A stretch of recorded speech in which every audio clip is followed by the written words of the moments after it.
But the way that came about was a friend of mine, an actor, Martin Ritt, who later became a big Hollywood director. He directed HUD and a lot of other good movies.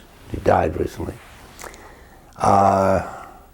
Was in a play that Robert Whitehead had produced by Clifford Odets, his last play, The Flowering Peach, which was not successful, but they had a lot of good actors in it. And so he called me up one day. I didn't know him at the time, but he said, look, we got all these wonderful actors, and we got this theater, and Whitehead says we can use the theater on Sunday if we want to, and there's no performance. Do you have a one-act play? I said, no, I haven't, but he said, well, we'll be around for a few weeks, I think, before we have to close. And we've got some great actors in this production. So I thought about it, and there was a story I'd always wanted to tell, but there was no place to put on one-act plays in those days, oddly enough. There was no off-Broadway theater. And you couldn't very well put on one-act plays on Broadway, nobody would do them. So I wrote A View from the Bridge in about a week, that first version.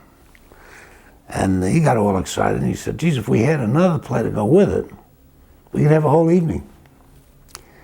So the next 10 days or so, I wrote A Memory of Two Mondays.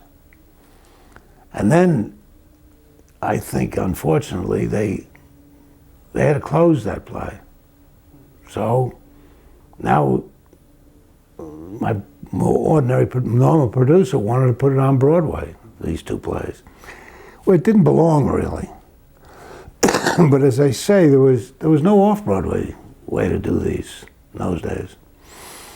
And we had a lot of good actors, but they were really not right for these parts. This was about Longshoremen in Brooklyn, and none of these people had the right speech, and they didn't really know what the life was like.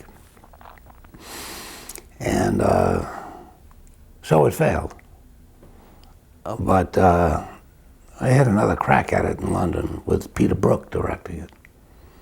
And that was quite a wonderful production.